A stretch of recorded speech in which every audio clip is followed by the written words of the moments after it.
this way. We might get started. As I said earlier, my name's Paul Shanahan, but before we do get going, I would like to show our respect and acknowledge the traditional custodians of this land, of elders past and present on which this event takes place. Welcome to our second speaker series event. I noticed some faces from a couple of weeks ago. It's great to see you again, and there are some new ones, which is equally fantastic. Thank you for coming tonight. I would like to acknowledge a couple of notable people who have come tonight. We have Lisa Baker, the MLA for Maylands. We might swap microphones. It sounds like it's going to take off.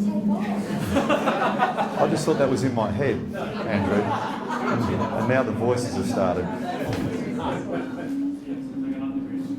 Yeah. Bring the vortex of Testing. Thank you, Andrew.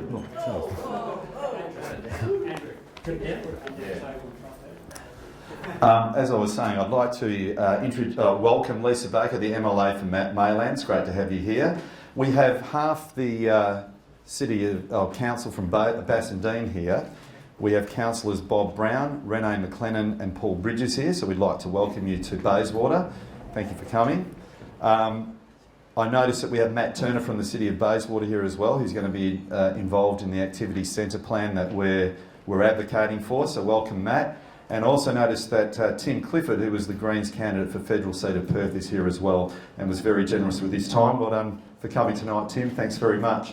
We also have some apologies. Tim Hammond, the federal member for Perth, is at a citizenship ceremony tonight and can't make it, but is really hoping to get to some future ones. Mayor Barry McKenna and Deputy Mayor Steph Coates and Brent Fleeton, all councillors on the City of Bayswater have sent their apologies as well. And Senator Dean Smith, our local senator, sends his apologies. Again, I'd like to welcome you all here tonight. I'd also like to briefly welcome our speakers, James and Malcolm, but we'll say more about you later on. We're going to try something tonight. We're actually streaming live onto Facebook for all you kiddies out there who are a bit tech savvy. And what I'd like you to do, if you have a device that will allow you to do this, if you go to our homepage, Future Bayswater, if you search that on our timeline, you should see that live feed there. Is it working, Linda? Fantastic. We tried this a couple of weeks ago and the bandwidth just wasn't up to it. Bandwidth permitting, it will work all night. Could you share that for us? That would be fantastic, because we're trying to get this out to people who are not here tonight so they can take part in the conversation. I'm going to keep talking while you're doing that, but we'd really appreciate that. Look, you'll also notice on your chairs there are two coloured bits of paper, yellow and pink, and on them are our two speakers' names and a question. Don't really want you to answer those now. Some of you may have done that already, and that's fine. If you have, you can stay. We're actually going to ask you to think about those questions as a bit of a focus while they're actually speaking, and we will get you to answer those later on at the end of their presentations.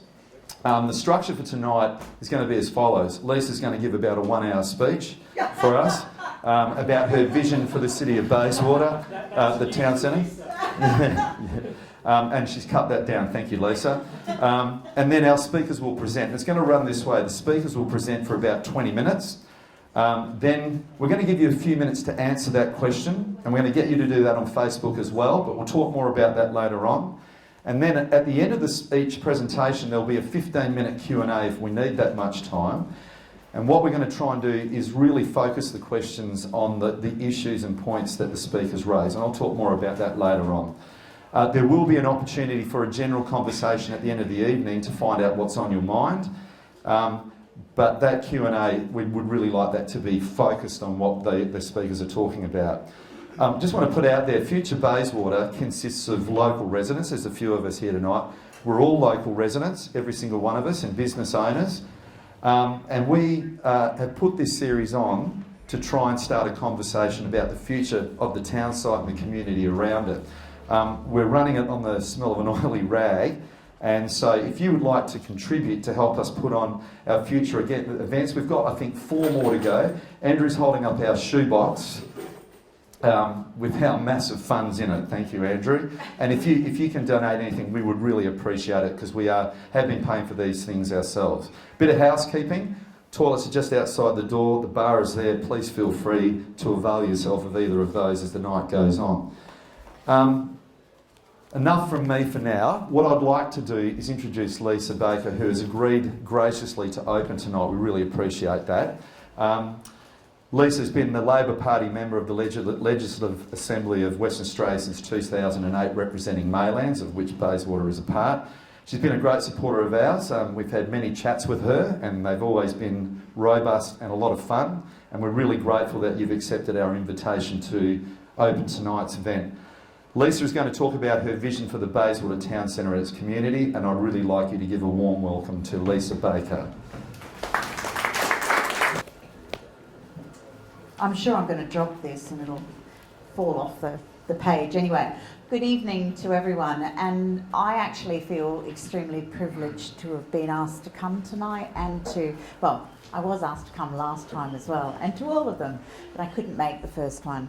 I'm extremely privileged to be invited tonight to come and start the evening off, and I suppose the place for me to start is to tell you about a bit of a fairy story.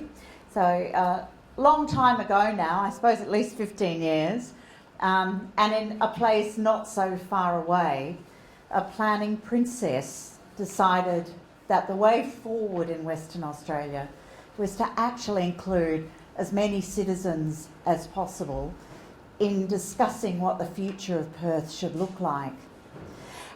And to do this, Alana, the planning princess, Alana engaged the help of a rather remarkable woman, Dr. Jeanette, or it's actually I think Professor Jeanette Hartscarp now. These people together put a process on the map.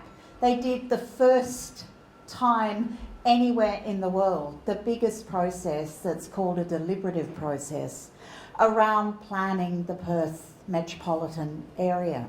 And the results are history now. I could run through the list of what that actually delivered to Western Australia. But I want to talk about the process because in many respects what you're doing here tonight and what Future Bayswater have decided to do is an element of deliberative planning. And I just want to talk about that for a few quick minutes. Deliberative planning is a process that actually insists that people not only come along and are consulted, with inverted commas on either side, but that you actually get some information and some education about what it is that you're being consulted about. And then, heavens to Betsy, we actually let you participate in a policy direction.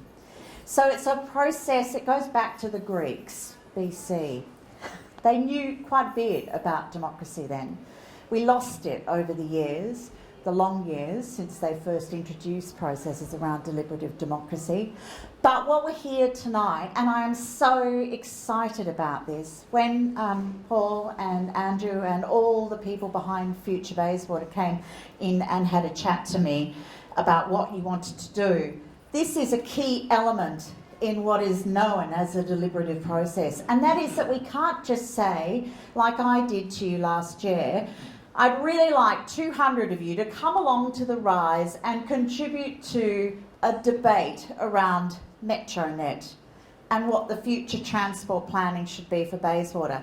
I took a huge risk doing that because the people in the room had very different levels of understanding about planning.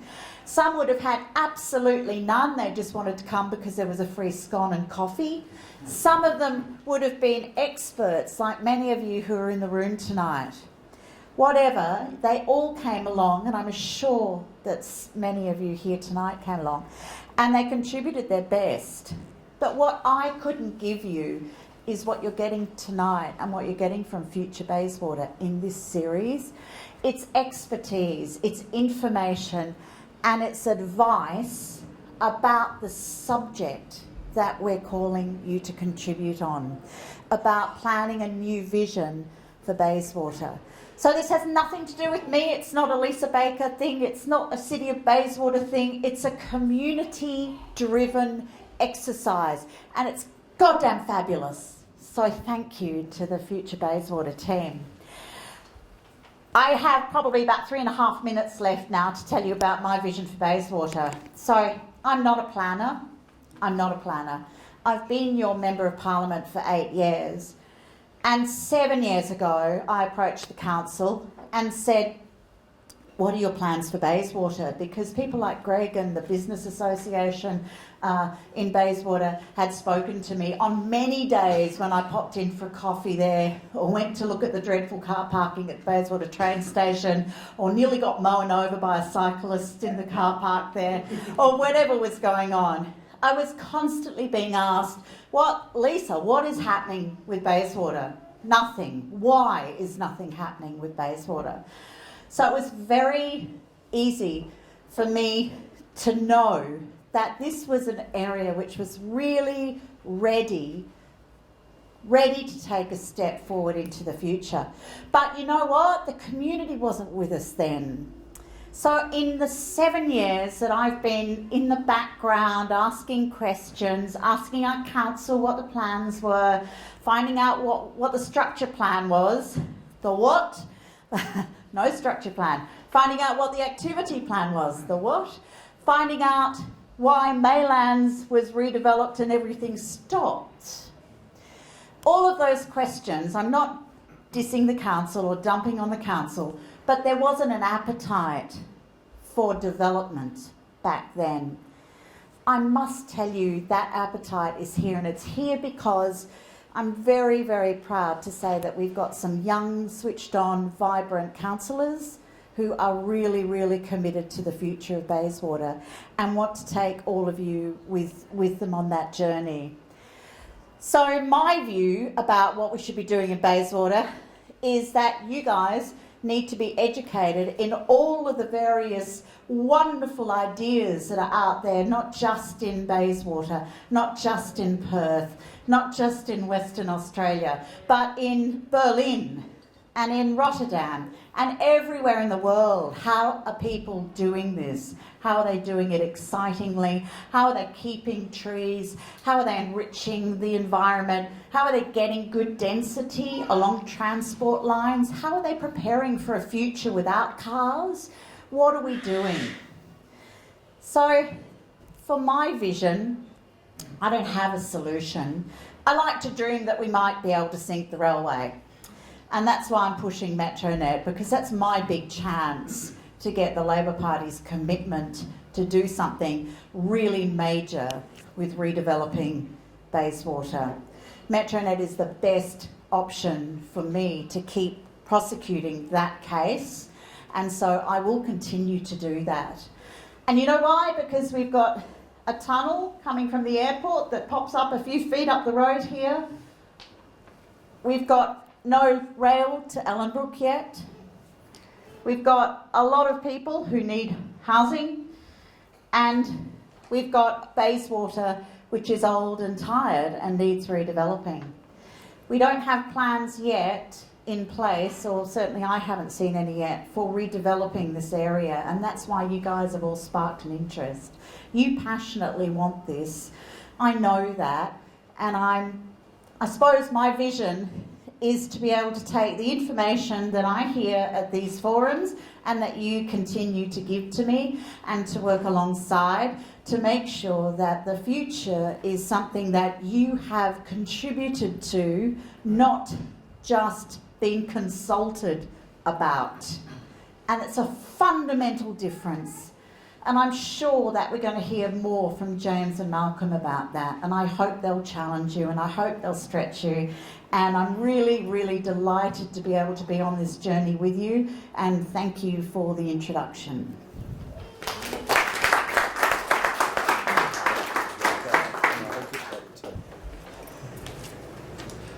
Thanks very much, Lisa. That was fantastic.